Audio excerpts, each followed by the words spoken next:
à Lomé. Ils sont 13h passées de 32 minutes dans les pendules de la paroisse Bomberger de la télévision deuxième. Même heure dans le Pégal, dans la région des Savanes, devenu depuis le 8 novembre 2021 théâtre des attaques djihadistes ou terroristes, c'est selon l'évangile de ce jour. Vous le connaissez déjà et sans doute il est écrit en encre rouge avec pour chapitre le décès de 7 jeunes dans une attaque par erreur dont l'éclaircissement ou l'éclairage a été fait. L'attaque barbare djihadiste dans la nuit du 14 au 15 juillet, le décès de l'ancien ministre aux multiples portefeuilles, puis président du mouvement des sages UNIR, et puis l'arrestation de 49 militaires ivoiriens par la junte militaire. Des chapitres à égrener ici avec Eric Johnson en tout blanc habillé à droite et à qui je vous prie de m'aider à souhaiter une respectueuse et cordiale bienvenue. Bonjour Eric. Merci Eric, bonjour chers collègues, bonjour chers amis téléspectatrices et téléspectateurs de la télévision deuxième. Firmin Teko Agbo, journaliste, analyste et chroniqueur, ici présent également à gauche, c'est selon votre position à ma gauche, mais à votre droite. Aidez-moi également à lui souhaiter une cordiale et surtout confraternelle bienvenue sur ce plateau. Merci, bonjour Eric, merci de m'avoir invité. Et tout cela sera coordonné par une équipe technique bien rompue à la tâche. Mati Ibrahim, qui n'est plus à présenter. Il est le cadreur du jour et de l'autre côté c'est Gantin Bidola qui nous permet d'être vus partout où vous êtes dans le monde grâce à nos antennes locales si vous êtes dans la région maritime ou bien à l'application Facebook ou YouTube si vous êtes loin de Lomé et partout dans le monde. Bienvenue donc à vous aussi qui nous suivez un peu partout, que ce soit sur Facebook, YouTube ou votre petite antenne locale qui devient de plus en plus rare. Bon anniversaire aux natifs de ce jour, 17 juillet, Charlot, il s'appelle Charlotte, elle s'appelle Charlie et assimilé. Et je pense surtout à mon fils bien-aimé, Tarandé Charles, élève en classe de terminale au lycée de Adéti-Copé, qui va souffler sa 20e bougie lorsqu'il sera 18h36 ce jour. Que Dieu continue par multiplier ses bougies et qu'il lui accorde et lui ouvre toutes les portes du bonheur et d'une vie décente. Je n'oublie pas sa mère Julienne, à qui je fais un bisou en direct, bien sûr, devant vous et devant Dieu. J'espère qu'elle a quitté Nouvelle Astini, c'est la chaîne préférée des femmes. Elle aurait quitté Nouvelle Astini pour nous suivre et recevoir ce bisou en direct. Tout homme qui vit n'aspire qu'à vivre le plus longtemps possible. Charles n'aurait pas 20 ans aujourd'hui s'il n'avait pas la paix. Et pour qu'il y ait la paix, Eric et Firmin, il faut la sécurité. Cette sécurité est menacée en Afrique et au Togo depuis quelque temps avec des attaques terroristes et djihadistes depuis novembre 2021. Eric, notre pays, le Togo, qui n'en entendait que parler autour de lui, est devenu le théâtre de ces attaques qui ne font que se perpétuer chaque jour que Dieu fait. Ce phénomène a pris pour cible la région des Savanes, en particulier la préfecture de Pégal, frontalière avec le Burkina Faso, où les nuits sont devenues des temps de cauchemar et d'insomnie au point de semer la confusion.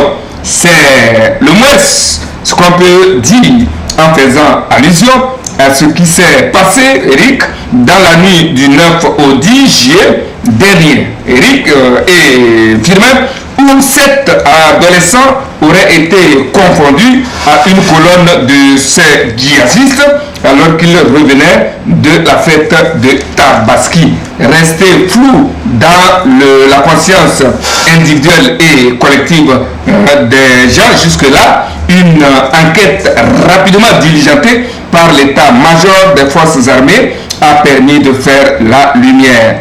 Alors, Firmin, pour une fois, une enquête a abouti au 228, n'est-ce pas?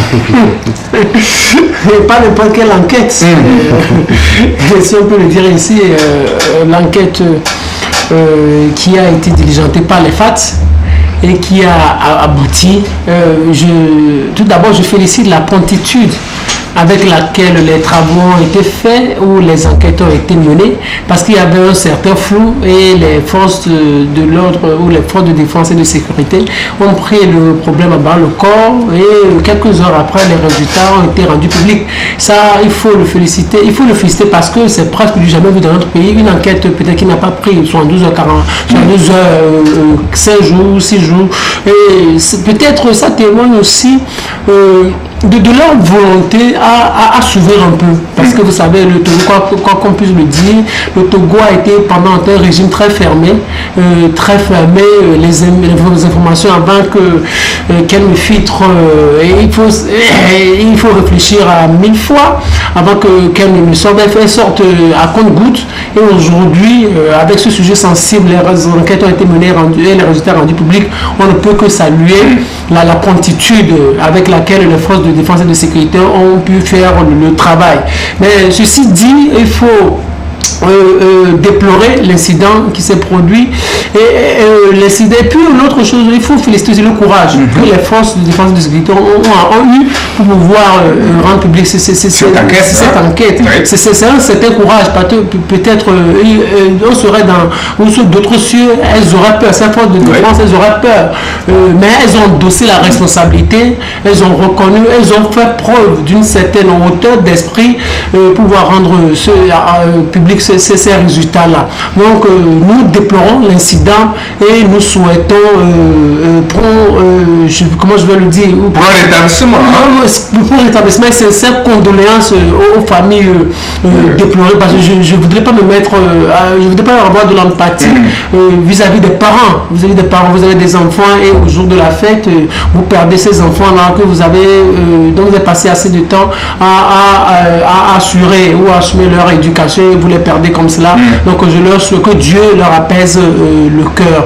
Mais qu'à l'avenir, que les forces de défense, je sais que le problème est un peu délicat, on va en parler tout à l'heure avec le terrorisme, qu'à l'avenir je demande la sagesse et de lucidité aux forces de défense et de sécurité de notre pays. Seigneur, la même question, pour une fois au 228, une enquête a abouti. Oui, il faut... C'est ce que les gens disent. Hein? C'est pas ce que les gens disent, c'est ce qui est constaté par tous. Et c'est de bonne guerre. Je pense que ce qui s'est passé dans la nuit du 9 au 10 juillet est symptomatique de la situation générale d'insécurité que subit la sous-région aujourd'hui. Je pense que les forces de l'ordre ont effectivement attaquer des jeunes gens par erreur en se disant que c'est une colonne de djihadistes qui allait encore opérer dans la région.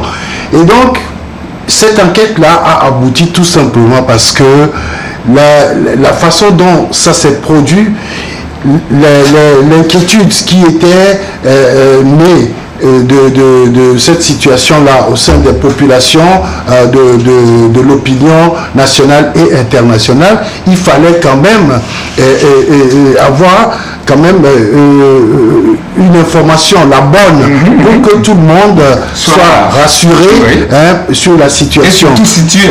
Et donc, je crois que c'est pour ne pas perpétuer le flou que cette enquête-là a été vite diligentée. Et on a eu les résultats parce que l'arme qui a permis d'anéantir cette jeune-là. On connaît sa provenance, la manière dont ça a été expliqué par les populations après la situation. Ça a donné déjà des indices et l'armée a compris qu'elle a fait une erreur.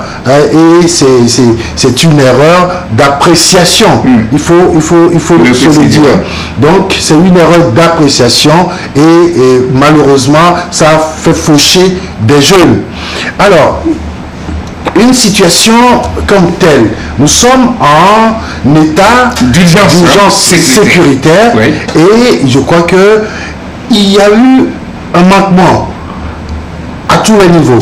D'abord, au niveau de la sensibilisation des populations, parce que lorsqu'on décrète un état d'urgence sécuritaire, ça veut dire qu'il y a une situation d'insécurité. Et donc, il fallait expliquer en amont aux populations que, voilà, nous sommes attaqués par des gens qui nous mène une guerre asymétrique, une guerre dont on ne connaît même pas les tenants et les aboutissants. Et donc, il faudrait vous comporter de cette manière. La nuit ne sera plus des nuits paisibles pour vous. Il faudrait rester chez vous. Il faudrait peut-être sortir en cas de nécessité. Et donc, cette sensibilisation-là a manqué, c'est-à-dire qu'elle n'a pas totalement abouti. Il faut le reconnaître. Le second manquement, c'est au niveau des parents. C'est évident que les médias ont quand même eu à publier ces communiqués-là et les chefs de quartier, de village, de canton, etc. Les gens ont vu qu'il y a un nouveau dispositif dans le milieu. Et donc, il fallait quand même essayer d'expliquer aux populations que voilà, par rapport à ceci, il faudrait prendre de nouvelles dispositions. Éviter de sortir la nuit, même si c'est une fête. C'était la fête de la tabasserie. Il fallait quand même y aller et rentrer plus tôt pour éviter tout désagrément. Maintenant, au niveau des forces de sécurité, c'est que nous n'avons pas compris comment ça s'est passé pour que ils arrivent à confondre. Il n'y a pas eu de reconnaissance très rapidement de ces jeunes-là. Peut-être certains avaient dit qu'ils étaient habillés de manière comme les djihadistes le font, puisque en réalité ces djihadistes, ces terroristes, on va peut-être rentrer dans le fond du sujet. Ce sont des gens qui vivent avec nous. On pouvait vite les confondre aux populations riveraines ou aux populations autochtones. Toutefois, je crois qu'il y a quand même, par rapport à la localisation de ces jeunes-là, on pouvait faire une sommation avant de déclencher quoi que ce soit. Donc, je crois que tous ces manquements-là, aujourd'hui, nous tous, nous avons compris que la situation est délicate et qu'il faut véritablement prendre des mesures pour éviter de tels carnages. Sûrement, disons quand même que ça rend la tâche difficile à nos FDS. Comment faire pour éviter de telles confusions à l'avenir? Ce n'est pas une tâche aisée pour nos FDS. Bon, comment faire? On ne doit pas leur apprendre le métier. Je pense que je peux dire que c'est la première fois que nos forces de défense et de sécurité sont confrontées à de telles situations, à une certaine multiplicité des attaques terroristes. Et c'est la première fois qu'une région a été prise à partie. C'est la première fois. Et donc, peut-être, avant, on était dans la prévention. Aujourd'hui, on est dans le feu de l'action. Et c'est aujourd'hui que nous sommes en train d'apprendre et d'avoir de l'expérience. Parce qu'avant, je pense que c'est quand on n'était pas né, où on venait de naître, on a une fois parlé d'attaque terroriste. On entendait parler seulement dans les autres pays. En 86, donc aujourd'hui, ce n'est plus 86, c'est que 30 ans après, les réalités ont véritablement changé. Je pense que les forces de l'ordre ou les forces de défense et de sécurité vont évoluer peut-être en évitant certaines erreurs ou aussi en commettant de petites et en essayant d'apprendre à avoir de l'expérience. Ça, par exemple, ça constitue une erreur que nous dénonçons tous, mais ça va leur servir, ça va leur profiter ou les amener à affiner leur stratégie, à mettre en blanc peut-être les stratégies qu'ils n'avaient pas, à revoir, réviser un peu leur stratégie. Sinon, peut-être c'est dur ce qu'on vient de traverser, mais c'est aussi une leçon, une leçon qui va beaucoup les aider. Eux-mêmes, ils savent comment procéder, comment faire leur travail. Nous, ce que nous pourrons leur dire, c'est d'être beaucoup plus prudents et de ne plus confondre à l'avenir ces genres de situations, pour qu'au lieu qu'on s'attaque aux terroristes, qu'on passe toutes nos journées à les critiquer ou à leur lancer des injures. Ce n'est pas bien aujourd'hui. Ça, c'est une erreur que nous regrettons, mais ça va leur servir. Éric, le chef de l'État, n'a pas du tout été de tout repos en esprit. Il a été lui-même personnellement affligé par la situation au point où il a dû se déplacer sur les lieux pour constater les faits, calmer d'abord les populations, puis également s'aligner derrière le communiqué des FAT pour demander vraiment que les cœurs des uns et des autres s'apaisent. Alors, il faut distinguer les situations. La première situation était quand même celle de Marba. Voilà. Celle de Marba. Et où les 7 jeunes ont été tués par erreur. Maintenant, il y a eu la suite qui est le carnage dans la nuit du jeudi à vendredi, qui a obligé le chef de l'État à se déplacer, à aller sur les lieux et à constater les dégâts et à s'entretenir, à renforcer les forces de sécurité. Et donc, pour la première situation, le chef de l'État, une fois que les résultats de l'enquête sont sortis, il y a une délégation du gouvernement qui s'est rendue sur les lieux, conduite par témoins, pour apaiser les cœurs, aller justement expliquer aux populations ce qui s'est passé et essayer de reconforter les familles qui éploraient dans cette situation. Vous avez vu, tout comme nous étions à Lomé, et les images où le représentant, le ministre Timois, avec ses collègues ministres et les autorités locales se sont rendus chez les parents. Ils sont allés au chevet des blessés également dans les hôpitaux. Ils sont allés chez les chefs cantons, les chefs de village et chez les parents, avec un message fort du chef de l'État et du gouvernement pour quand même essayer d'apaiser les cœurs. C'est pas aussi facile que ça. Et on pouvait dire dans le visage de Trimois une tristesse profonde. Ah mais oui, c'est tout à fait... C'était un Trimois très stressé. Oui, parce que cette situation-là, personne n'est resté indifférent à cette situation, parce que, vous savez, et quand vous prenez la liste de ces 7 jeunes qui ont été tués, vous vous rendez compte que c'est pratiquement dans la même famille, sinon dans le même camp que tout ça là s'est produit. Et donc vous imaginez toute l'affliction de cette famille-là, de ce clan. Et donc, après cela, vous savez, c'est là où nous pouvons donner quand même une situation atténuante aux forces de sécurité parce que il y a déjà une information qui a circulé que les djihadistes allaient attaquer le milieu. Et donc, les forces de sécurité, tout de suite, quand ils ont vu, dans la nuit, des gens qui étaient quand même un tout petit peu à un certain nombre, ont tout de suite ouvert le feu pour pouvoir anéantir ces gens-là. Mais malheureusement, nous étions en train de faire le deuil de ces jeunes-là quand, quelques jours, 2 jours après, il y a eu cette attaque où on a vu des gens égorgés. Je vais parler d'ailleurs tout à l'heure. Firmin, on n'avait pas, comme l'a dit le doyen Eric, on n'avait pas encore fini de pleurer et de célébrer le deuil de ses enfants.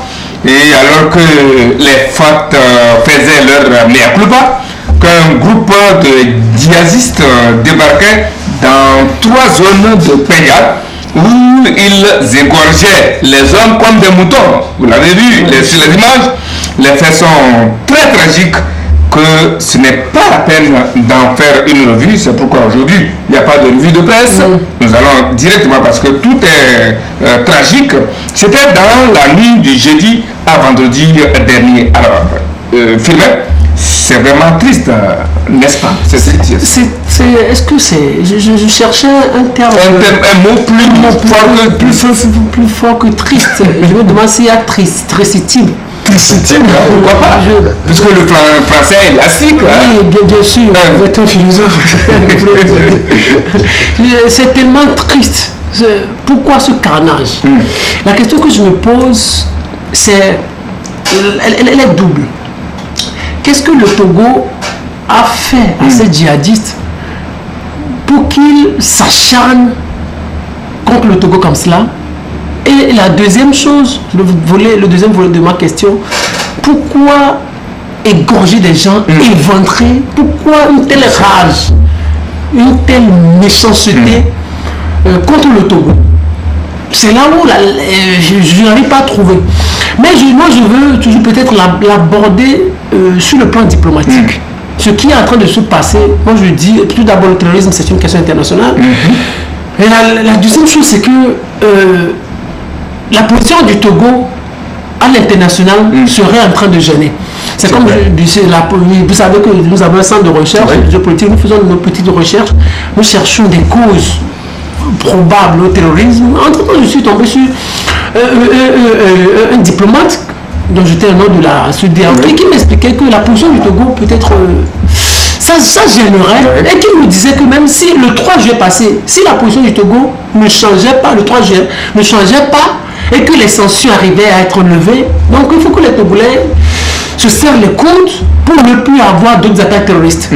Si on dit la position du Togo, moi je voudrais, je ne sais pas, peut-être c'est une faiblesse dans mon analyse, la position du Togo serait en train de gêner à l'international. Soit aujourd'hui les djihadistes sont contre le régime, la junte qui est au pouvoir au Mali, et qu'il y a un pays qui s'associe à cette junte, qui est en train de plaider pour la cause de cette junte. Pour la cause de cette junte. Les djihadistes seraient contre le pays. Et aussi sur le plan diplomatique, à l'international, il y a des puissances qui ne seraient pas d'accord avec la position du Togo. Vous imaginez certaines puissances dont je tais le nom, qui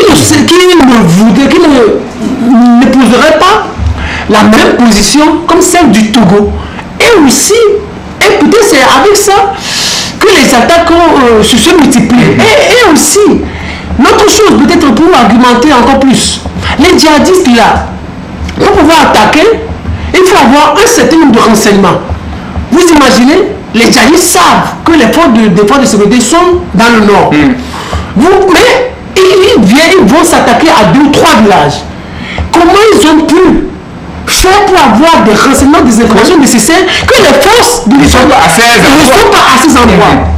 Première chose. Deuxième chose, mais où est-ce qu'ils ont, quelle est la provenance de leurs armes? Les armes dont ils disposent, les armes qu'ils ont à leur main, qui leur fournit ces armes-là? Est-ce que ce sont des fabricants? Est-ce qu'ils fabriquent des armes? C'est la première chose aussi. Est-ce qu'ils fabriquent des armes? Où est-ce qu'ils trouvent leurs armes? Maintenant, pour conclure, je dis, le jour où les Occidentaux ont décidé que le djihadisme prendrait fin en Syrie, ça a pris fin. Je l'ai dit ici une fois qu'il est arrivé au moment de 2 ans, 3 ans, c'était en 2015, l'État islamique occupait 45% de l'État syrien. Les François Hollande, les Obama ont dit l'État islamique va disparaître. Et l'État islamique a disparu. Et il y avait eu des attaques terroristes en France en 2015. Les Français ont dit non, il faut mettre assez de moyens au niveau des renseignements, au niveau de l'effectif, pour pouvoir déjouer les attaques. Et depuis plus de 5 ans, 6 ans, on n'a plus d'attaques terroristes en France. Et quand vous allez aux informations, vous apprenez qu'on a déjoué telle attaque, on a déjoué telle attaque en France. Ici en Afrique, moi je dis le terrorisme ne peut pas prendre fin. Vous allez m'excuser, vous qui me suivez. Le terrorisme ne peut pas prendre fin maintenant parce que les Occidentaux ne l'ont pas encore décidé. Le jour où les Occidentaux l'auront décidé, le terrorisme prendra fin. Aujourd'hui, quand vous attaquez, vous ne savez pas, vous attaquez un pays occidental, attendez-vous à avoir des attaques terroristes. Vous savez ce qui a multiplié les attaques terroristes au Bénin? Moi je dis, c'est mon analyse.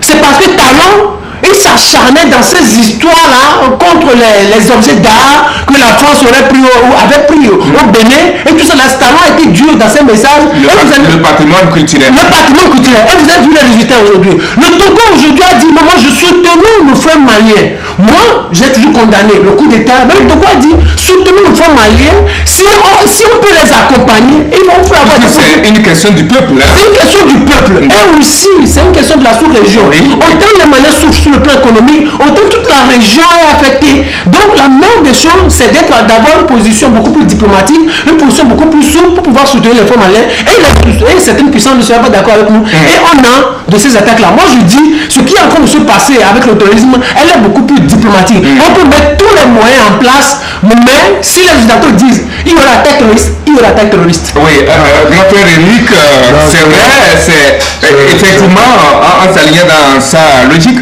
c'est justement au lendemain de l'allègement des sanctions contre le Mali, une décision qui a été saluée et qui a été, dont l'artisan principal est Fort Essouzana Gnassingbé, qui était le médiateur principal. Alors c'est au lendemain de tout cela que les attaques sont multipliées. 3 en l'espace de 10 jours. Oui, je vais peut-être décevoir mon jeune frère dans son analyse, en disant que peut-être il a raison, mais je trouve cela un peu minimaliste par rapport à la situation. Vous savez, tout ce qui se passe aujourd'hui, il faut remonter un peu à l'assassinat de Kadhafi en Libye. Tout est parti de là. Vous savez, ces groupes-là existaient depuis. Ces groupes-là agissaient ailleurs. Mais une fois que le président Kadhafi le colonel Kadhafi a été éliminé, vous avez vu, c'était la porte ouverte à tous les trafics. Ces groupes-là, en réalité, ils sont à la recherche de quoi? De l'espace pour faire passer tous les produits de trafic. Ne pensez pas que c'est parce que le Togo soutient le Mali ou que ça peut être vrai. C'est un point de vue. Mais la réalité, c'est que tous ces groupes-là ont un point commun. C'est le trafic dans tous ses sens. Trafic de drogue, trafic d'humains, trafic de tous les stupéfiants au monde. Et donc, ils cherchent toujours des espaces. Vous savez, il y a une analyse qui a été faite et qui a été démontrée après par des enquêtes. Lorsqu'ils veulent faire passer des produits à travers un pays, ils attaquent ce pays pour semer un peu de désordre, créer un peu de zizanie dans les populations par rapport à ce qui s'est passé. Et dans la nuit du jeudi à vendredi, vous avez vu que les populations ont commencé à fuir. Et donc, c'est de l'espace qu'ils sont en train de chercher. Malheureusement pour eux, les forces de sécurité sont déjà en place. Et donc, on les a repoussés. Ça veut dire qu'ils ne pourront pas opérer uniquement sur le territoire qu'ils ont pensé avoir conquis tout de suite. Oui. Et donc, je crois que ce qu'il faut aujourd'hui faire, c'est de mener une guerre sans faille contre tous ces trafiquants-là. Oui, je ne vous arrête pas, Eric Senior, mais le problème c'est que plus on les attaque, ou on les combat, plus ils multiplient des stratégies. La première attaque était repoussée totalement. Oui. Celle de Salwanga, celle de 8 novembre, oui. On avait réussi à les repousser. Mais après, celle de Salwanga a fait 8 victimes. Et puis après, encore et aujourd'hui, au sein des forces de sécurité. Oui. Mais celle dont on parle dans la nuit du jeudi à vendredi, je ne sais pas, jusqu'à présent, c'est pas moins d'une vingtaine. Oui, c'est plus que ça. C'est plus que ça. C'est pour ça que je disais tantôt que ces gens-là vivent avec nous. Et c'est pour ça qu'on a demandé aux populations de jouer pleinement leur rôle. C'est-à-dire que vous avez des gens qui ne sont pas habitués avec vous, mais tout de suite, il faut les dénoncer parce que le mode opératoire, c'est de venir s'installer dans les localités, essayer de prendre des renseignements. Vous n'êtes pas sans savoir qu'une information avait circulé la veille, c'est-à-dire le jeudi déjà, que l'indic qui se trouvait dans le milieu Akmendjal a été pris et égorgé. Et donc, c'est au soir qu'ils sont revenus pour attaquer les populations parce que ça veut dire que ces populations-là... Ils ont trouvé... Voilà. Donc, les populations-là ne sont pas d'accord avec ce que ces terroristes-là sont en train de faire. Et j'ai lu à vous. Gardez votre... Je sais que vous ruminez des idées très importantes. Oui, c'est vrai que quand plus on les combat, plus ils ont de stratégie. Mais nous avons une armée républicaine qui également comprend leur mode de fonctionnement et qui va aussi changer de stratégie à chaque fois. Par exemple, ce qu'ils ont eu à faire. D'abord, ils sont arrivés pour tâter le terrain, ils ont été repoussés. Après, ils ont supprimé les gens et ils ont eu à éliminer des forces enfin certains membres, disons, à déjouer la vigilance. Voilà. Mais ce qui a suivi, c'est qu'ils ont perdu beaucoup. C'est vrai. Oui, ils ont perdu beaucoup. Mais l'information a été donnée pas totalement, pas entièrement, un peu de manière parcellaire. Bon, voilà. Donc, après, ils sont revenus pour s'attaquer maintenant aux populations. Ce qu'ils ont toujours l'habitude de faire ailleurs, au Mali, au Niger, au Bénin, un peu dans le Sahel et tout ça. Donc, aujourd'hui, tout le monde comprend leur mode de fonctionnement. Et donc, les forces de sécurité sont en train aussi de réfléchir, de réagir par rapport à ces stratégies-là. Je crois que lorsqu'ils prendront une portion du territoire, ils vont s'asseoir et continuer par agir. Ce qui se passe, regardez le Burkina, c'était dit au départ qu'ils étaient au nord, ils étaient à l'est. Finalement, on les retrouve aussi du Burkina et au nord du Togo. Parce que ces gens-là, ils ne sont pas sur notre territoire pour agir. Ils viennent du Burkina pour agir. Ça veut dire qu'ils ont leur poche au Burkina. Et où est l'armée burkinabé? Donc, c'est à partir de ce moment qu'il faut quand même qu'il y ait une coopération entre les forces de sécurité de l'ensemble des pays pour pouvoir contrer ces gens. Firmet disait un truc très intéressant tout à l'heure par rapport à comment les combattre. C'est-à-dire que il dit finalement que si les Occidentaux, non, nous pourrons le faire. Si la population décide et il y a la volonté également politique de le faire, on peut les repousser. Voilà.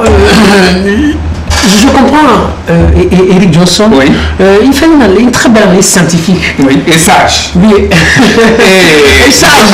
Apaisante. Apaisante. Tout à l'heure, j'ai eu un regain de confiance. Voilà, vous avez eu un regain de confiance. Il rassure. Mais sauf que moi, j'aborde plutôt la question internationale. C'est ça. La question diplomatique. Regardez. On a dit que les Français ont toujours dit que le tourisme a été financé par les Émirats Arabes Unis. Or, la France a de gros contrats aujourd'hui avec les Émirats Arabes Unis. Vous imaginez, si vous savez que ceux-là sont eux qui créent du désordre dans le monde, pourquoi ne pas les esseler? Et vous avez toujours des contrats avec eux, ceux-là. Et nous sommes même c'est que ce que je dis est vraisemblablement vrai. Oui. Il parle à un journaliste. Il parle pas à l'ambiguïté. Oui, bien sûr. Mais, bien sûr, vous savez, en 2005, en 2015, où on a en demeure du départ de Blaise Compaoré, on a mis en place le G5 Sahel. Il y a certains États occidentaux qui ont accepté de mettre un peu d'argent dans la cagnotte. D'autres qui sont demeurés réticents jusqu'à maintenant. Et avec le G5 Sahel, on ne pouvait pas combattre le terrorisme dans la zone CEDEAO. Première chose. Entre-temps, on a mis en place aussi la force multinationale mixte, dont la capitale était le Tchad. Donc on a besoin d'un certain nombre d'hommes pour pouvoir nourrir la force et combattre le terrorisme en Afrique. C'est une force, de l'Union africaine. Mais la force n'a toujours pas été financée suffisamment. On avait demandé à certains pays occidentaux d'envoyer des hommes ou de venir former des hommes de cette force-là. Les résultats n'ont jamais été concluants. Donc ça veut dire que moi je dis, les occidentaux ne veulent pas encore que le terrorisme quitte le continent africain. Vous savez, autant de Blaise Compaoré, vous savez, il y a deux choses qui ont, qui ont embêté la communauté internationale. Le Kadhafi et le départ de Blaise Compaoré. Vous imaginez, quand Blaise Compaoré était au pouvoir, le terrorisme était bien contrôlé. Parce que Blaise Compaoré était le point focal de la France dans la région. Et quand il y a des attaques, on avait un certain nombre de renseignements vis-à-vis de ces attaques, la France appelait Blaise Compaoré et Blaise Compaoré avait mis en place le régiment de sécurité présidentielle, un corps d'élite qui allait négocier avec ces terroristes-là. Voilà, vous avez besoin de quoi? Et Blaise Compaoré le leur fournissait. Voilà. Et maintenant, il n'y avait pas de ces attaques-là. Première chose. Quand Compaoré est parti, il a quitté le pouvoir, Christian Compaoré est arrivé. En 2018, on avait attaqué l'état-major du Burkina Faso. Je me rappelle très bien, Christian Compaoré, le lendemain, est monté devant la télévision. Il a dit, lorsque lui est arrivé au pouvoir, il y a des djihadistes, le chef des djihadistes était venu le voir pour lui dire Compaoré nous devait pour 60 millions, il nous devait tel véhicule, vous nous devez cela, et puis on calme la situation. Compaoré a dit, moi je ne suis pas dans ce complot, je ne vous dois rien et vous n'aurez rien. Et la suite, on a vu comment les attaques se sont multipliées et comment ça continue de se multiplier. Donc ça veut dire aujourd'hui, moi je comprends que il y a une volonté pour le moment de ne pas laisser ou de ne pas faire disparaître le terrorisme en Afrique, surtout en Afrique de l'Ouest. Il y a une volonté manifeste de la part des Occidentaux de ne pas vouloir faire disparaître le terrorisme en Afrique parce que ça permet de semer une certaine instabilité dans la région et autant il y a instabilité, autant il y a des soucis. Vous avez pour ceux qui ne savent pas qu'est-ce que les Nations Unies gagnent en venant s'installer dans les États? Vous croyez que c'est pour la beauté ou la sécurité de nous Africains? Non, c'est parce qu'il y a du trésor là-bas et que les Nations Unies viennent, vous allez croire qu'ils sont en train de nous protéger. Or, parallèlement, les Nations Unies savent ce qu'elles sont en train de faire. Vous savez pourquoi la junte militaire malienne s'est insurgée contre la position de la France? Parce que Assimi Goïta s'est rendu compte que dans les termes du contrat, quand l'État malien avait signé avec l'État français ou avec l'opération Barkhane, la France lui a dit ce territoire-là, c'est moi qui le contrôle. Vous n'avez même pas le droit de venir survoler ce territoire. Bien que ce soit sur votre propre territoire. Ça veut dire que quelqu'un vient occuper le Togo en disant au président togolais, vous n'avez pas le monopole, vous n'avez aucun droit de venir contrôler ce qui se fait sur ce territoire. Parce qu'au nord, il y a des gisements pas possibles, il y a des richesses, et il y a des richesses. Les Français sont là, ils savent ce qu'ils sont en train de faire. Pour le moment, autant il y a une certaine instabilité en Afrique, autant on trouve les meilleurs moments pour puiser les ressources africaines et autant le terrorisme ne pourra pas faire pour le moment. Les questions scientifiques, elles sont bien vraies. Tout ça, tout a commencé avec le départ de Kadhafi et ça s'est accentué ou poursuivi avec le départ de Blaise Compaoré. Mais aujourd'hui, les Français même savent pourquoi le terrorisme ne peut pas encore faire. Les Occidentaux savent pourquoi le terrorisme ne peut pas encore faire. Parce que le monde est à l'ouest, les Occidentaux, ce sont eux qui dirigent le monde et nous subissons leur volonté. Oui. Quelque part, il m'a encore rejoint en disant que en disant que les terroristes sont allés voir Kaboré pour lui dire que Compaoré leur devait et tout ça. C'est pour dire qu'en réalité, ces gens-là sont à la recherche de quoi? De la richesse. Et c'est pour ça qu'ils sont dans tous les trafics. Et donc, il faut comprendre la situation à partir de là. Les gens qui prennent des gens en otage et qui demandent des rançons après, mais c'est pour s'enrichir. Mais vous imaginez ce qu'ils payent à ceux-là qu'ils recrutent. Vous imaginez tout ça? Mais parce que si on ne leur payait rien, ils n'allaient pas à ce truc-là. Voilà. Donc, ils sont permanemment à la recherche. Parce que c'est vrai que les ressources de sous-sol sont pillées, etc. Ça, tout le monde le reconnaît. Mais si nous allons sur le plan sécuritaire, je pense qu'eux-mêmes, occidentaux, quand ils viennent dans un pays pour puiser les choses, ils sont dedans. Ils ne sont pas épargnés. Et donc, je pense qu'il faut d'abord nous-mêmes pour combattre ces terroristes-là. C'est Francis Bébé qui a dit quelque chose qui me plaît beaucoup, que ces blancs, ils n'aiment que l'argent. Ils n'aiment que l'argent et ne faites pas amis avec un blanc. C'est ce que là où s'arrête son intérêt, c'est là où votre vie s'arrête. Oui, le général de Gaulle l'a confirmé. La France n'a pas d'amis, elle n'a pas d'intérêt. C'est pour l'appuyer encore davantage. Vous savez ce qui se passe en Ukraine. Vous croyez qu'il y a des Occidentaux qui veulent que cette guerre prenne fin? Non. Moi, je pense que les Américains sont les premiers à ne pas vouloir que la guerre prenne fin. Parce qu'on voit... Et non seulement les Américains, il y a aussi des amis de la Russie qui veulent que la Russie soit totalement anéantie pour pouvoir prendre le dessus. Vous savez... C'est-à-dire, parce qu'il y a des milliards qui circulent, il y a des ventes d'armes, il y a un certain nombre de trafics, des munitions. Vous savez, c'est lorsqu'il y a des situations de crise dans un pays que certains s'enrichissent. Et donc, les gens profitent de la situation-là en Ukraine. Mais c'est vrai que Poutine pouvait faire de ce pays-là une bouchée. Mais tout simplement parce que eux tous, ils ont des intérêts. Et ils essaient de ne pas piétiner les intérêts des autres. Ils se connaissent. Mais comment se fait-il que vous êtes en guerre, mais vous discutez quand même entre vous?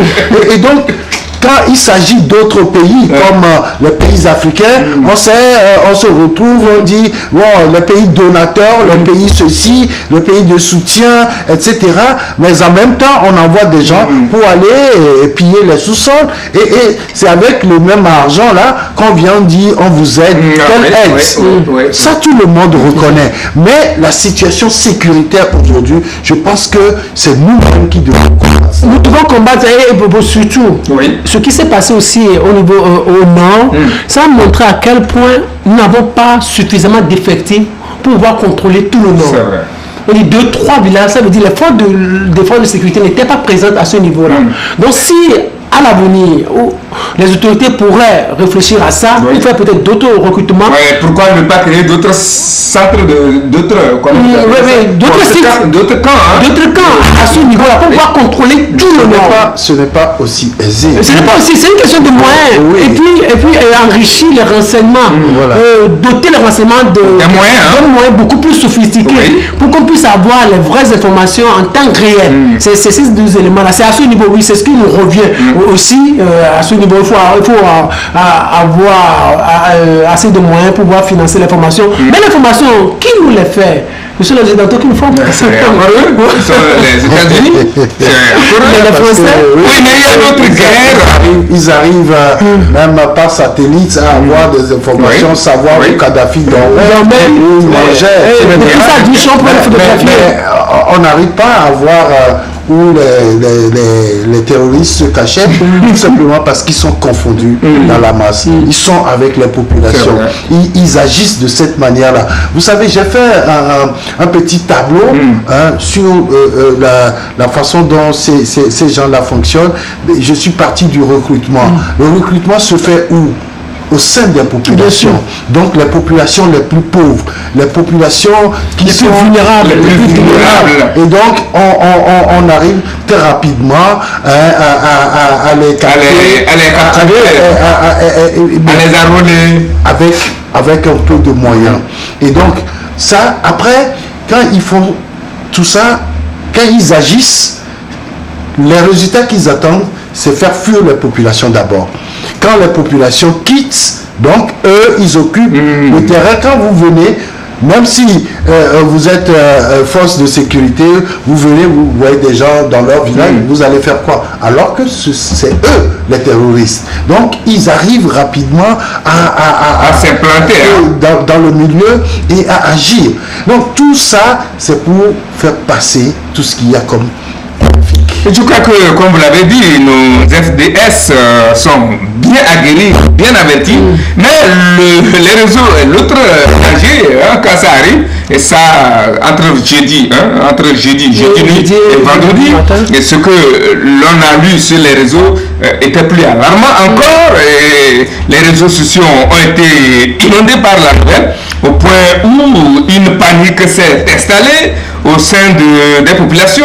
Du coup, on peut se demander s'il n'y a pas lieu de savoir firmer comment communiquer autour des événements pareils quand ils arrivent, s'il le faut même contrôler afin d'éviter la panique générale. Non, est-ce qu'aujourd'hui, on peut arriver à contrôler l'afflux des infos est-ce que c'est possible, surtout avec les réseaux sociaux? Je pense que ce qui a aidé aussi les forces de défense et de sécurité, c'est les réseaux sociaux, c'est les images et tout ça, la manière dont le lendemain déjà il y avait le journal Liberté qui sortait sa publication. Dans les réseaux sociaux, les gens disaient non, que c'était pas une question de mine, peut-être c'était une bavure, maladresse, ainsi de suite. Donc les informations aujourd'hui, surtout avec les réseaux sociaux, il est difficile aux États de tout contrôler. Même en Chine, où on contrôle tout, on contrôle les réseaux sociaux, il y a toujours, aucune roulement n'est parfaite, il y a toujours des terrains dont l'État n'a pas suffisamment accès. Ce qui dérange aujourd'hui la communauté internationale, ce qui fait que la France dit il faut revoir nos relations avec l'Afrique, c'est les réseaux sociaux, parce que autant des généraux et des mailles et autres, les informations, tout était opaque. Donc les mallettes pouvaient circuler, on ne savait pas les accords ou le contenu des accords signés entre les Occidentaux et nous. Aujourd'hui, les réseaux sociaux sont en train de mettre au grand jour certains accords. Vous allez voir sur les réseaux sociaux des accords, et aujourd'hui les mallettes ne peuvent plus circuler parce que moindre chose on vous filme, moindre chose. Et c'est ça qui fait que les Macron sont en train de parler beaucoup aujourd'hui à l'Afrique en disant qu'en réalité c'est vous les chefs d'État qui avez besoin, c'est vous qui nous faites appel, dites à vos jeunes et tout ça. Aujourd'hui les réseaux sociaux on ne peut pas les contrôler. Bien sûr on peut contrôler un certain nombre de choses.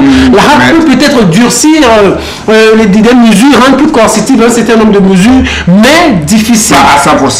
Pas à 100%. Et là, moi, je voudrais inviter nos autorités, lorsque ces informations parviennent comme ça, il faut qu'elles réagissent à temps. Et qu'elles prennent le devant. Qu'elles prennent le devant pour pouvoir contrôler. C'est à ce niveau-là, c'est à ce niveau-là qu'on pourrait tout contrôler. Mais quand on laisse trop durer, 3-4 mois, regardez, ce que les forces de défense et de sécurité ont fait, c'est ça qui a sauvé la situation.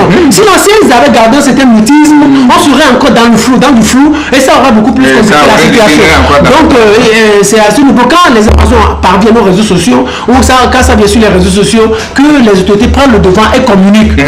Tout revient à dire qu'il faut renforcer vraiment le service de renseignement.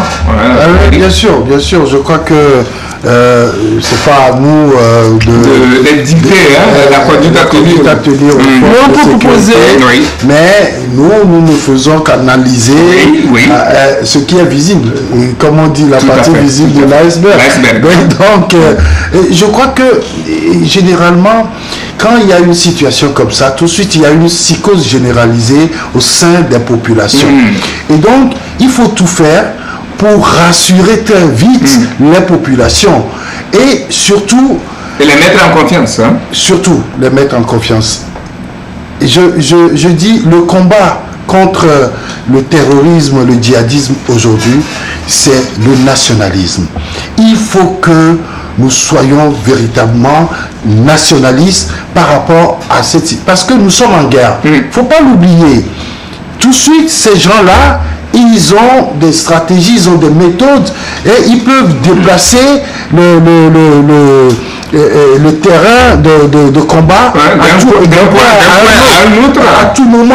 Et donc, il faudrait que nous soyons vraiment vigilants. Le chef de l'État l'a dit, la première ministre l'a dit, le chef d'état-major général l'a dit, et je crois que c'est un message national, c'est un message très fort. Il faut que nous soyons vigilants à tout moment. Il ne faudrait pas qu'on dorme sur nos lauriers en disant que non, ça se passe au nord, donc ça ne nous regarde pas, au sud ou au centre, je ne sais pas. Mais il faudrait qu'on se dise que ce sont les Togolais qui sont attaqués de l'autre côté. Il faudrait qu'on apporte quand même notre contribution. Aujourd'hui, il y a eu beaucoup de choses autour de cette question de sécurité. L'État a décidé de décréter un état d'urgence sécuritaire au nord. Certainement qu'au fur et à mesure de l'évolution des choses, ça peut arriver vers le sud. Il faut que nous commencions déjà par nous préparer à cette situation. Il y a eu l'état d'urgence sanitaire. Ça s'est bien passé pour nous parce que nous avons écouté nos autorités. Maintenant, il faudrait que tout cela se fasse dans une certaine symbiose et que tout le monde ait quand même le même niveau d'information à tout moment. Je voulais ajouter quelque chose. Eric Johnson a soulevé un petit point qui est très intéressant, surtout dans le phénomène du terrorisme. Par rapport à leur richesse, les gens ils veulent toujours être riches. Et parce qu'ils recrutent assez et il faut les payer. Vous savez, l'État islamique a réussi à se développer parce que l'État islamique avait beaucoup d'argent. Parce que l'État islamique, dans la partie sud de la Syrie, il y avait toute une richesse. Il y avait des minerais, il y avait aussi le blé, le maïs. Et donc ceux-là que l'État islamique recrutait depuis la France, l'Afrique, il les payait trop cher. Des gens avaient des salaires, des gens avaient des salaires de 2 000, 3 000, 4 000, 5 000, 6 000 euros. Vous imaginez. Et quand vous voyez la plupart de ceux-là qui ont perpétré les attentats terroristes de 2015 en France, c'était des gens qui ont été recrutés en Syrie et qui ont été chèrement payés pendant plus de 1 an, 2 ans, 3 ans. Et aussi, il faut savoir que Boko Haram aussi paye excessivement cher. C'est extrêmement cher. Extrêmement cher. Mais regardez la partie nord du Togo, c'est la partie la plus pauvre du pays. Nos filles, nos soeurs, nos frères qui travaillent dans des bars, qui travaillent dans des entreprises, qui travaillent dans des ONG à ce niveau-là, combien on le paie? Combien? Vous imaginez quand vous avez peut-être 20 000 ou 15 000 ou 10 000 à la fin du mois et que quelqu'un vous propose 300 000 francs. La plupart de ceux qu'on peut... La plupart sont nos frères. C'est vrai. La plupart que Boko Haram recrute, c'est de différentes nationalités. Je crois qu'on l'avait déjà souligné ici, et qu'il y a une fondation allemande qui a fait des enquêtes au nord et qui s'est rendu compte que ces djihadistes-là viennent recruter au nord du Togo et du Ghana. Et donc, la plupart, c'est nos frères. Donc, c'est nos frères qu'on va, on essaie de les hypnotiser, de leur faire changer des trucs, de mentalité, et ils reviennent pour tuer aussi froidement. Alors que l'État revoit le côté social, aussi le salaire des fonctionnaires, des privés, que l'État subventionne, aide aussi les petites entreprises à devenir beaucoup plus grandes, pour qu'on puisse bien payer ceux-là qui travaillent. C'est pourquoi un projet de socialisation a été mis sur pied par le chef de l'État depuis l'attaque de Salwanga, quand le chef de l'État s'était rendu. Nous prions que ce projet prospère, mais c'est aux grandes dames, c'est au mépris de ces terroristes qui continuent. Mais comme nous l'avons dit, je crois qu'à partir de cette attaque du 24, du 14 au 15 juillet, avoir la sortie de l'armée et puis ces agissements, je crois que on peut espérer. On leur souhaite beaucoup de courage. Beaucoup de courage. C'est pas facile. Et une fois encore, nos condoléances. On va pas seulement espérer. Vraiment, mais nous devons, comme l'a dit Eric, nous devons les accompagner à travers nos comportements et à dénoncer tout mouvement irrégulier ou insolite autour de nous. Voilà, et ça, on finit avec l'autre page noire, c'est la mort de l'ancien ministre à plusieurs portefeuilles, ministre d'enseignement supérieur, 2 fois ministre de la santé, président du mouvement des sages unis.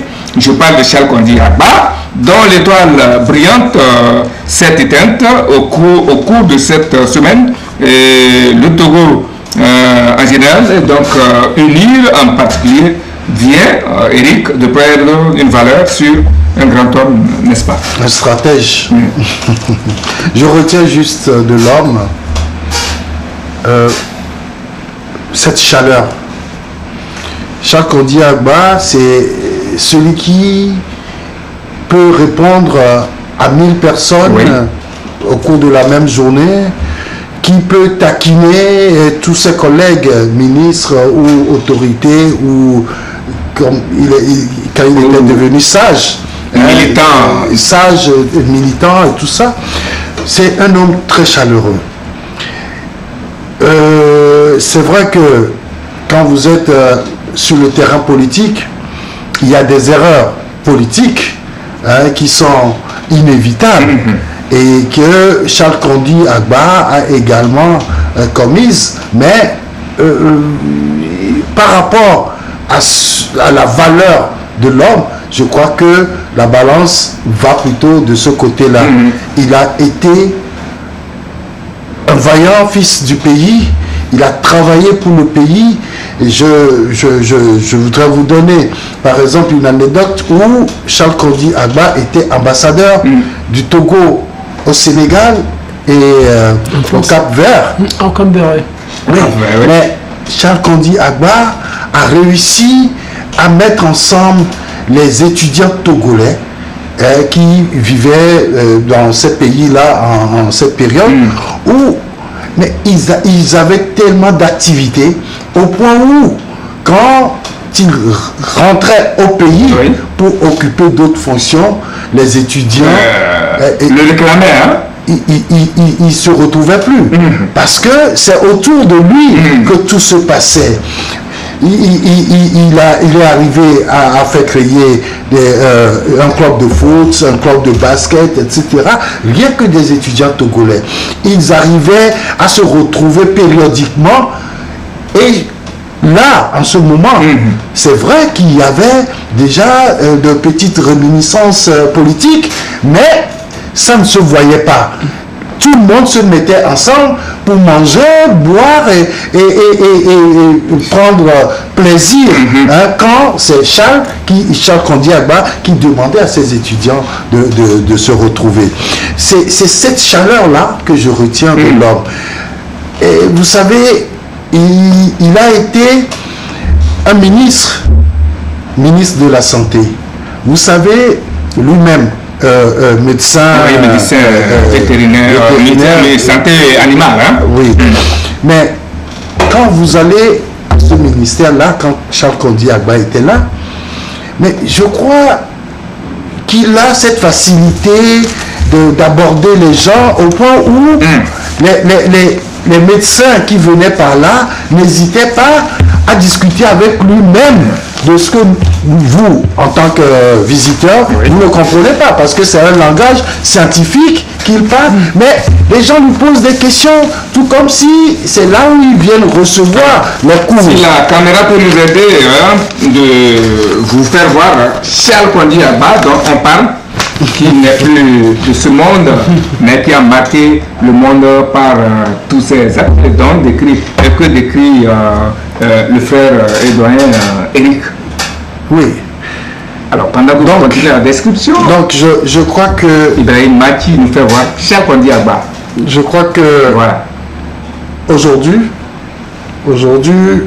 le parti au pouvoir UNIR doit forcément regretter ce stratège-là, parce que il est arrivé peut-être politiquement au sommet de son œuvre quand on l'a mis à la tête des sages. Quand on parle de sages, ça veut dire que c'est des gens qui ont une certaine expérience et qui peuvent transmettre des choses à la génération, aux générations futures, présentes et futures. Et donc, je pense que Charles Kondi Agba, il a été un homme complet. Et j'ai lu beaucoup de messages, mais il y a un message qui m'a très touché, c'est celui de la députée de Bassar, Madame Abira Bonfo. Son message a été vraiment touchant et ça a reflété, ça a résumé l'homme qu'a été Charles Kondi Agba, non seulement au plan social, mais également au plan politique. Et donc, elle a dit clairement tout le regret qu'ils ont aujourd'hui à se séparer de cet homme qui a continué par leur donner cette force de continuer par travailler et d'être surtout rigoureux au travail. C'est le mot qu'elle a employé, la rigueur au travail que Charles Kondi Agba était en train de leur inculquer. Et je crois que si, en tant que fils natif du milieu, puisqu'il est de Kaboul, donc je crois que si tous ceux qui ont quand même pris la marche de la politique et qui sont proches de Charles Kondi Agba, s'ils peuvent continuer cette œuvre-là, je pense que véritablement Charles Kondi Agba, c'est la bibliothèque. Comme le disait Amadou Ampateba, c'est toute une bibliothèque qui part. Firmin, son décès pourra-t-il avoir un impact sur le parti UNIR, FB d'hier et UNIR aujourd'hui? Non, un peu, mais on va le regretter. Sa place sera toujours vide, mais ça ne bornera pas le parti, parce que Natchaba est parti, il y a beaucoup qui sont partis, les Cabres sont partis, le parti il est toujours puissant. Le général, il y a demain parti, mais le parti est toujours là. Le parti est plus puissant qu'en 1960 ou en 2005. Non, moi, je retiens trois petites choses, c'est pas beaucoup de commentaires, trois petites choses. La première chose, l'université de Lomé reste fermée jusqu'à nouvel ordre. C'était cette phrase. Et quand il était président de l'université de Lomé. Il était ministre de l'enseignement supérieur et de la recherche. C'était le 30 avril 2004. Il y avait eu des échauffourées sur le campus, la vérité de 30 avril. Et tout le 30 avril 2004, ça avait tellement chauffé. Et donc, Yadim avait décidé qu'on ferme l'université. Et le soir, avant le journal de 20h, il lisait un discours. C'est lui qui était la fête. Lui-même, il a dit les discours. Il disait l'université de Lomé reste fermée jusqu'à nouvel ordre. C'était un vendredi. L'université de Lomé reste fermée. C'était le 30 avril 2004. Et tu veux utiliser cette phrase-là. Vous avez envie d'avoir le bas. Oui, l'université de Lomé reste fermée jusqu'à nouvel ordre. Parce que l'intensité, avec l'émotion avec laquelle il a présenté le discours, c'est ça qui a attiré mon attention. C'était la dernière fois. L'université de Lomé reste fermée jusqu'à nouvel ordre. Donc j'ai gardé ça. Et puis la deuxième chose, c'est une question de valeur. La fidélité. C'est un homme qui est resté fidèle au système jusqu'à sa mort. Ça, c'est quelque chose de vertueux qu'il faut garder. C'est-à-dire, quand vous appartenez à un système, il faut être fidèle. Mais s'il arrive d'un moment où vous ne vous entendez plus trop bien avec le système, soit vous retirez, mais vous ne parlez pas. Mais lui, il est resté fidèle à ce système jusqu'à sa mort. Moi, je voudrais faire abstraction de sa conviction politique. C'est sa conviction à lui. Il peut y avoir des erreurs dans sa marche, mais c'est sa conviction. Il les assume tout seul. Mais je retiens de lui cette valeur-là. C'est-à-dire il est resté fidèle jusqu'à la mort. Donc j'invite tout le monde à faire comme lui à ce niveau. Il est resté fidèle à son système, à son parti. Maintenant, la troisième petite chose, c'était un grand orateur. Non, il s'est convaincu. C'était un homme bien cultivé. Il s'est convaincu. Il parle bien, il parlait bien. Donc, que la terre lui soit légère. Très légère.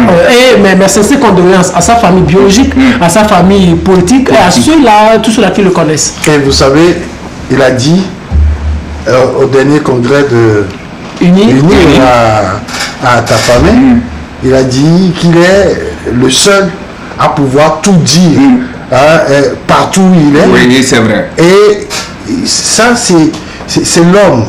C'est l'homme qui cherche toujours à régler des problèmes. Vous savez, quand il est dans les discussions parti au pouvoir et opposition, il essayait toujours de convaincre les autres. Il vient, il commence, vous le suivez, mais lui seul sait où il allait. Et quand il arrive là, c'est que tout le monde est d'accord avec lui. Et donc, quand Firmin disait que c'est un bon orateur, n'oublions pas surtout aussi qu'il a écrit un très grand livre. Ministre avec Eyadema. Il a fait honneur à son village. Et oui, et ça c'est notre livre. C'est un livre de recherche. Ça a reconstitué l'histoire de plusieurs ministres sous Eyadema. Et donc, dans lui-même, il en a parlé, il a évoqué beaucoup de choses qui sont quand même des leçons qui doivent permettre à ceux-là qui sont sur le terrain de se retrouver. Très bien. Malheureusement que le temps qui nous est imparti est parti, mais on allait parler de ce qui se passe au Mali. Le deal Goïta-Ouattara a atteint son paroxysme avec l'arrestation ou la détention par la junte de 49 soldats ivoiriens. L'information a fait le tour du monde, distillée par les réseaux sociaux et les chaînes des radios et des télévisions. Le courroux de Goïta quitte-t-il la France pour la Côte d'Ivoire? Voilà la question qu'on se pose. Goïta, moi je suis condamne toujours le coup d'État qu'il a perpétré, mais il doit faire attention. Parce que quand vous êtes sujet contre la communauté internationale, vous devez vous attendre à tout. Parce que ce sont eux qui détiennent la clé de sécurité de ce monde-là. Donc tout ce qui vient de se passer, ça témoigne de la manière dont on veut déstabiliser un peu son régime. Donc il doit extrêmement faire attention. Parce que quand vous suivez un peu l'histoire de ces 49 militaires-là, Ouattara dit quelque chose, les nations disent, donnent une information, après se rétractent, on ne sait pas là où se trouve la vraie version, mais toujours est-il que l'on veut déstabiliser le régime Goïta. Eric, vous savez, Firmin avait bien commencé en disant qu'il faut que Goïta fasse beaucoup attention parce qu'il est venu par un coup d'État. Et lui-même, en tant que militaire, il doit aussi s'attendre à ce qu'on vienne l'attaquer. Et c'est pour ça, moi j'ai dit au départ que Goïta avait toutes les cartes en main. Il suffisait que lorsque la CEDEAO lui a demandé de rétablir le pouvoir civil, il aurait pu demander un délai raisonnable. En demandant 5 ans, on s'est tous braqués en disant mais ça c'est un mandat présidentiel, tu n'as pas été élu. Et donc il est revenu aujourd'hui à 24 mois. Il aurait pu le faire depuis. Et donc il n'aurait pas eu tout ce qu'il a eu comme désagrément. Aujourd'hui, ce qui se passe, c'est que au sein de la CEDEAO, c'est vrai, il y a certains États qui n'étaient pas d'accord sur sa position et qui ne voulaient même pas rien écouter. Ils ne voulaient rien écouter. Ces sanctions, il faut sanctionner parce que les règles sont là. Au sein de la CEDEAO, il y a des directives qu'il faut respecter. Mais au-delà de tout ça, nous restons quand même des pays voisins, frères et amis, comme on dit. Nous sommes dans la même sous-région, nous partageons la même monnaie, nous partageons les mêmes frontières, etc. Mais lorsqu'il y a une situation comme ça, il faut d'abord mettre sur le terrain de tous les peuples, mettre d'abord les moyens diplomatiques pour régler cela et non commencer tout de suite par présenter les gens comme étant des mercenaires. Vous savez, quand on dit ce sont des mercenaires, ça veut dire beaucoup de choses. Et la Côte d'Ivoire aussi est aujourd'hui braquée. Et donc, que cela finisse bien, que s'ils sont mercenaires, qu'ils aillent en prison, qu'ils subissent la loi, et s'ils ne le sont pas, qu'ils soient libérés, renvoyés dans leur pays. Puisque il ne faut pas oublier, l'ONU a bien dit qu'il y a eu quand même un accord avec la Côte d'Ivoire. Mais est-ce que c'est dans ce cadre-là que ces gens-là sont venus? Il faut aussi voir ce côté-là et pouvoir gérer cette situation. Très bien, c'est sur ces mots que je vous dis vraiment merci.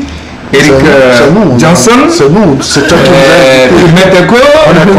merci. Félicitations surtout pour la richesse de vos débats et vos propos. Merci. J'espère que les téléspectateurs très calmement sont très satisfaits sur tous les sujets sur lesquels vous êtes prononcés. Merci à tous ceux qui nous ont fait confiance et qui nous ont suivis tout au long de cette émission, que ce soit au Togo ou ailleurs dans le monde, grâce aux applications Facebook et YouTube. Merci à l'équipe technique qui nous a accompagnés. Elle est composée de Ibrahim Mati et de Quentin Midola. Moi, c'était Eric Tanandé, l'enfant au poumon d'acier, le prince héritier de la Bina Pabouda. Donc, c'est la fin de la messe de ce jour. Et merci à vous qui l'avez suivi. Je vous souhaite une bonne fin de semaine et en même temps un bon début de semaine. Et je souhaite encore bonne chance aux candidats au baccalauréat deuxième partie. Et je leur dis que s'il plaît à Dieu, d'ici le mercredi, ils seront situés sur leur sort, mais je parie que les résultats seront bons et je leur demande de prendre un peu de patience. Il y en a qui ont commencé par maigrir jusqu'au crâne, mais c'est plus de peur que de mal. Je vous souhaite à tous bonne chance. Ensuite, j'ai passé cette petite anecdote de Chinois Achebe qui dit c'est au moment de s'asseoir qu'on reconnaît l'utilité des fesses. C'est au moment de s'asseoir qu'on reconnaît l'utilité des fesses. Bonne méditation et à dimanche prochain.